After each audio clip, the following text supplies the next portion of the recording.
За ингээд Юрген Нурбагийн мал чинь Батсууртай уулзаад байна. Эдний мал энэ жил эдний малаас одоо 2 бод адуу өхөр хоёрыг ирвс саяхан одоо нэг нь 6 хоногийн өмнө, нэг нь 20 хоногийн өмнө ингэж цоохор ирвс барьсан байна. Тэгээд эдний хотыг бол байнгын одоо ирвс 2-3 ирвс байнга таарч иргэж байгаа маань. За энэ ирвс гэдэг амт нь миний бодлоор бол одоо тоо толгоноос өтгий амьд хурцныхаа күрээг тэлж байгаа болов гэж миний малчингийн хувьд би өөрөө бодож байгаа. Яагаад гэвэл энэ бие дээр одоо 23 жил амьдарч байгаа.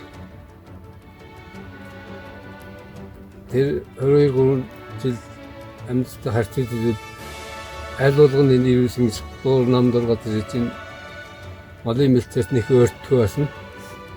Хаяа нэг шилийн нэрээ энэ дээр ганц нэг адуу байхаас шинж намдор энэ ойлцон бие ууц өөрх нэгдгөө басна. Одоо ирвс гэдэг амт нь өөрөө тоо толгоноос уран за өтгөө юугаа хэлж байгаа болов гэж бодож байна.